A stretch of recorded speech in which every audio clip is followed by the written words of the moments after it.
Bab 056. Dengan langkah pelan, Ramlah mendekati pintu rumah. Beberapa kali dia mengucapkan salam, meski suaranya hampir tak terdengar oleh dirinya sendiri. Tangannya mengetuk pintu dengan ragu. Detak jantungnya 27. Terdengar begitu keras di telinganya. Rasa takut, cemas, dan ketegangan menghantui setiap hela napasnya. Apa yang akan terjadi nanti? Akankah Azarin mau menerima kedatangannya, atau justru menutup pintu dengan penuh kebencian? Tak lama setelah ketukan kedua, terdengar suara langkah dari dalam. Pintu bercat putih itu terbuka perlahan, dan di hadapan Ramlah, Herlina menyambut dengan wajah tak kalah kaget. Tak ada senyum yang terukir, membuat Ramlah menelan air liurnya yang terasa berat, seolah sedang menelan batu kerikil. "Bebu, Ramlah." Herlina tergagap, dia sempat menoleh ke belakang, khawatir anaknya datang, dan bereaksi berlebihan. Ramlah terdiam sejenak, sambil meremas kuat tas tangannya. "Maaf, Bu Herlina. Saya datang ke sini, ada hal yang ingin saya sampaikan." Herlina mengangguk, meski raut wajahnya tetap menunjukkan ketegangan, seolah terasa berat hati membuka pintu lebar-lebar. "Masuklah, Bu. Tapi, sebelumnya saya ingin mengingatkan, kalau Ibu ingin bertemu Azarin, maaf sebesar-besarnya, Bu. Saya tidak mengizinkan." Belum sempat Ramlah melangkah masuk, dia sudah mendapat peringatan telak yang terdengar tak bisa dibantah. Ramlah terpaksa mengangguk, meski terasa berat. Lalu melangkah masuk. Sementara Herlina melipir ke dapur untuk membuatkan minum. Di dapur pun, Azarin sedang duduk menikmati es krim yang masih tersisa bekas kiriman Din. "Siapa yang datang, Umi?" tanya Azarin, ketika melihat ibunya membuat secangkir teh. Herlina tersenyum, lalu meletakkan teh di atas meja, kemudian memeluk anaknya sembari mencium kepala Azarin yang berbalut hijab. "Di luar ada ibu mertuamu, Nak." Azarin sempat tersentak, dan menarik diri dari pelukan Herlina, tetapi dengan cepat Herlina kembali memeluk. "Biar Umi yang hadapi, ya. Kamu jangan keluar." Herlina memegang kedua pundak Azarin, menatap wajah tegang putrinya penuh kelembutan. "Kamu dengarkan kan, kata Umi?" "Ya, Nak, ya. Umi minta kamu jangan keluar." Azarin tak tega melihat wajah ibunya sampai memelas. Wajah tuanya diliputi kecemasan, dengan terpaksa Azarin mengangguk. "Iya, Umi."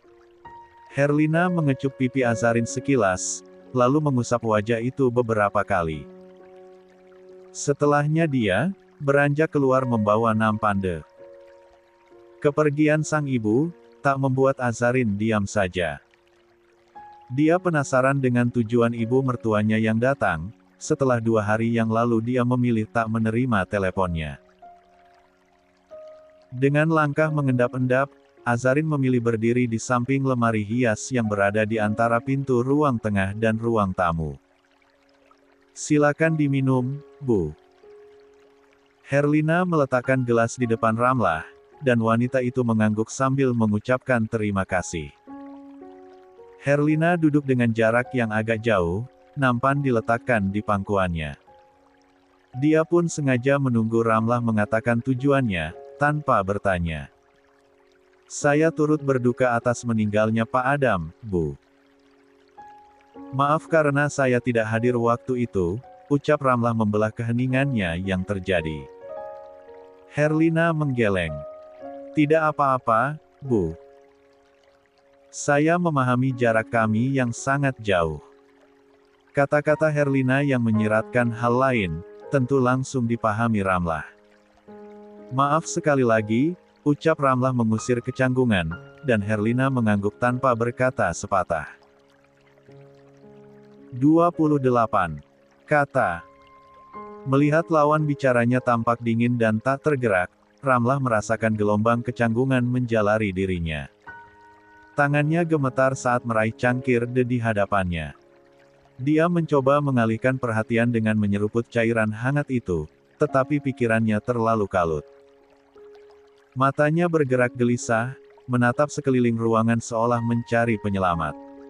Ketegangan itu akhirnya pecah ketika Herlina membuka suara. "Bagaimana keadaan Nak Jenderal, Bu?" Tanya Herlina dengan nada datar, meskipun ada kilatan keprihatinan di matanya. Ramlah mendongak cepat.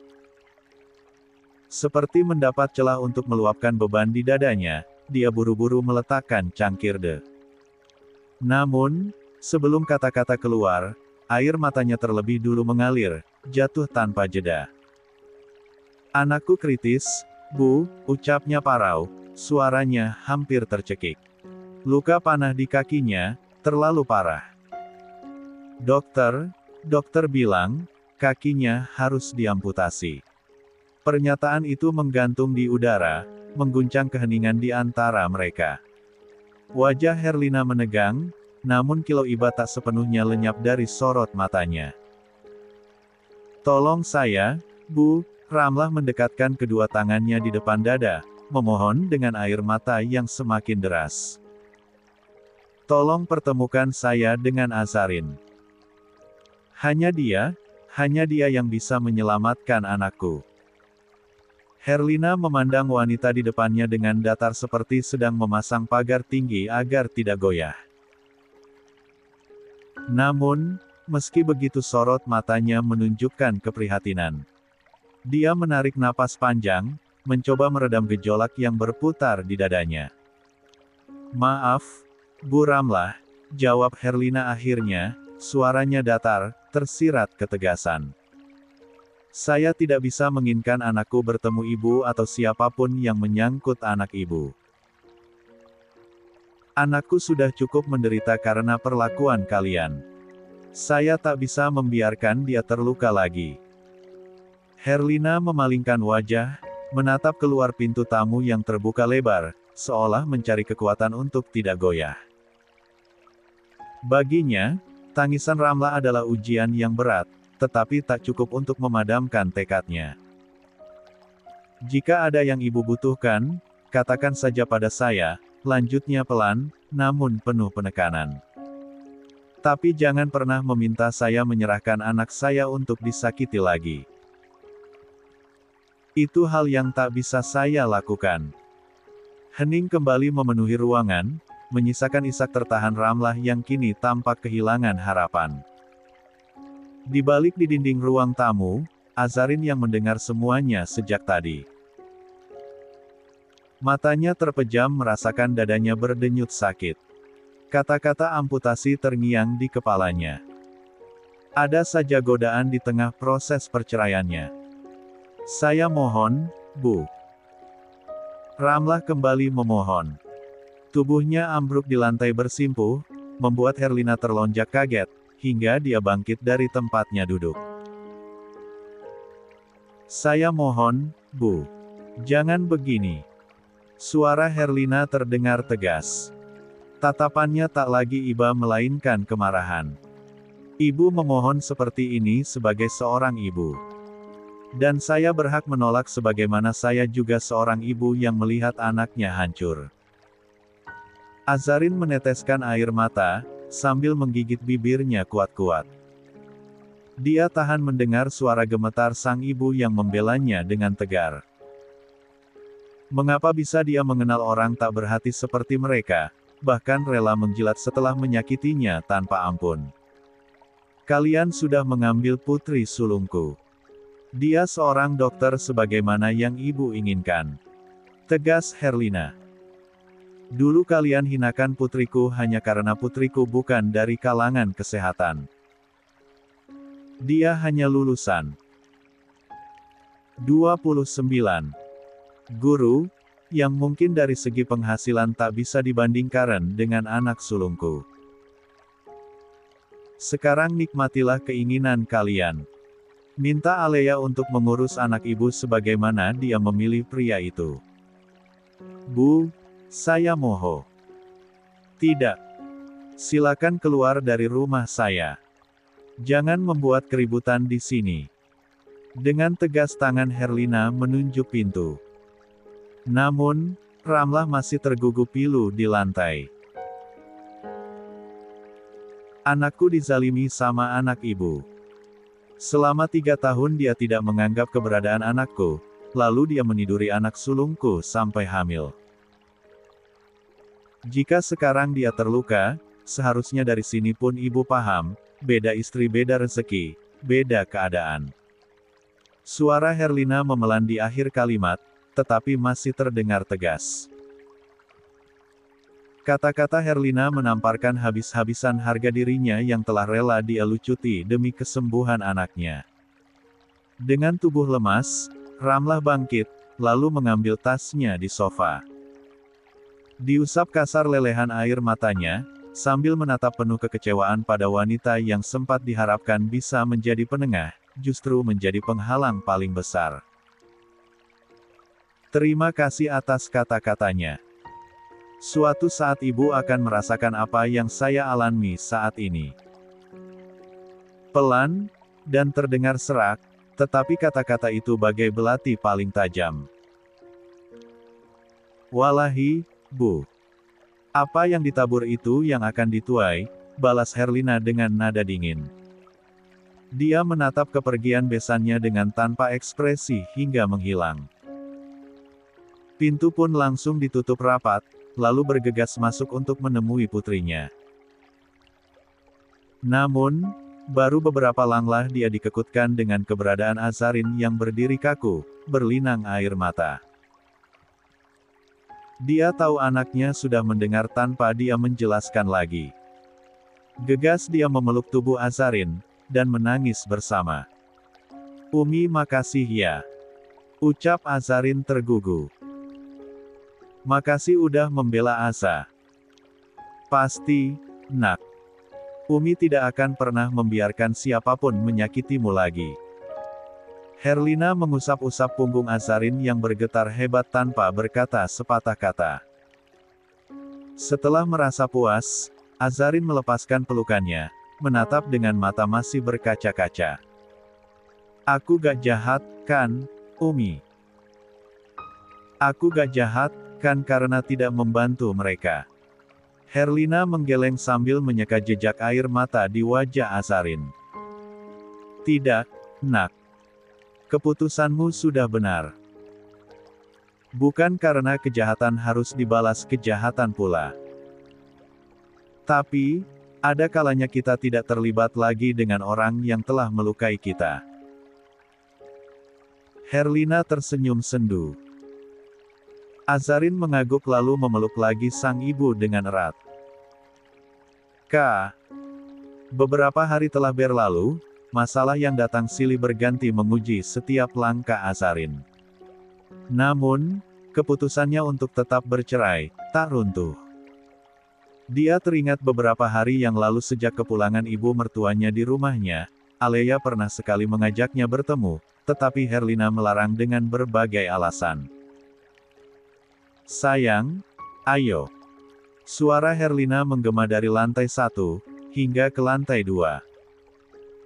Sidangnya jam 9, nak. Nanti telat loh. Iya, Umi. Tak berselang lama, Azarin muncul dengan berbalut gamis warna merah muda motif bunga. Seolah sedang menunjukkan kesiapannya untuk ke sidang perceraian kali ini. Ayo, nak. Orang suruhan Pak Din sudah lama menunggu di luar. 30. Loh, emang Umi minta dijemput sama Pak Din? Azarin menyela cepat saking kagetnya. Namun, hal itu langsung mendapat pukulan pelan di tangannya. Ngapain juga minta orang jemput? Ibu aja gak tahu, tadi pagi tiba-tiba udah ada. Katanya utusan Pak Din, agar kamu sampai dengan aman. Azarin tak lagi protes, mengingat Din pernah melakukan hal yang sama. Setelah mengunci pintu, mereka segera masuk ke dalam mobil. Sepanjang perjalanan menuju Jakarta, Azarin terus menggenggam tangan sang ibu sembari berzikir mencari ketenangan. Hari ini, jika mediasi tak ada titik temu, Din sudah memastikan padanya pengadilan akan mengabulkan gugatannya. Bismillah ya, nak. Hari ini berjalan dengan lancar. Amin Allahumma, Umi. Azarin tersenyum di balik cadar, lalu kembali berzikir. Hingga perjalanan menuju pengadilan di Jakarta tak terasa. Mobil utusan Din sudah memasuki area parkir pengadilan. Dari dalam mobil Azarin sudah melihat sosok Din berdiri di depan pengadilan bersama pengacara yang lain. Ayo, Umi, ucap Azarin begitu mobil berhenti. Herlina pun mengangguk. Kedatangan Azarin bersama Herlina disambut hangat oleh Din. Bahkan pria itu dengan sopan menyalami Herlina dengan taksim. Oh, ya, Mbak Asa. Harusnya sekarang agenda mediasi. Tapi rencananya hari ini, saya dan pengacara yang lain ingin mengajukan pembatalan mediasi lagi, dengan menyertakan bukti kehamilan kakak Mbak Asa. Gimana, setuju gak? Tanpa berpikir panjang, Azarin mengangguk. Aku setuju. Perkataannya terhenti, tatkala melihat jenderal datang bersama Alea, Ramlah, dan juga Elsa. Kondisi jenderal yang sangat memprihatinkan, dengan kaki berbalut perban, serta cairan infus tergantung di tiang yang sengaja dipasang di kursi roda, membuat semua mata tertuju padanya. Tangan Azarin terkepal erat, napasnya tertahan, bukan lagi karena cemburu, tetapi karena tujuan jenderal datang dengan kondisi seperti itu, untuk mencari simpati publik. Astaghfirullahalazim, ya Allah. Gumamnya kesal sambil memalingkan muka. 31. Kedatangan jenderal dan yang lain, membuat suasana yang semula antusias dan mendebarkan, kini berubah mencekam. Azarin sendiri memilih membuang muka. Enggan melihat jenderal yang seolah ingin mencari simpati. Tidak. Dia tidak akan lagi bersimpati dengan pria pembohong seperti jenderal. Setelah mengatakan telah memutuskan hubungan dengan kakaknya, kini berbanding terbalik dengan yang terjadi. Kakaknya justru sedang mengandung. Sementara Herlina yang sudah menyadari hal itu, refleks berdiri di depan Azarin sebagai bentuk perlindungan. Tatapannya menghunus dingin, dan datar. Alea yang bersiap diri untuk mendekati Herlina, tetapi langsung terhenti dengan lirik tajam. Wanita bergamis coklat itu, perlahan mundur, dengan raut wajah sedih. Iri. Tentu saja Alea merasakan iri yang membuncah. Terlihat sebelumnya, sang ibu tampak tersenyum lebar, tetapi kedatangannya membuat senyuman ibunya memudar. Hanya karena jalan hidup yang dipilih berbeda pendapat dengan ibunya, dia menjadi anak terbuang. Sebegitu tak sudinyakah sang ibu dipanggil. Umi, kita pergi saja. Aza gak mau di sini. Azarin menarik pelan lengan baju Herlina sambil berkata dengan sedikit nyaring, agar jenderal dan yang lainnya mendengar. Herlina pun mengangguk, lalu memegang tangan anaknya. Pak Din, kami menunggu di tempat lain saja. Saya temani, Bu. Din pun setuju, mengingat suasana sudah tidak kondusif untuk berdiskusi, ditambah lagi dengan waktu sidang mereka mendapatkan nomor antrian ke-6.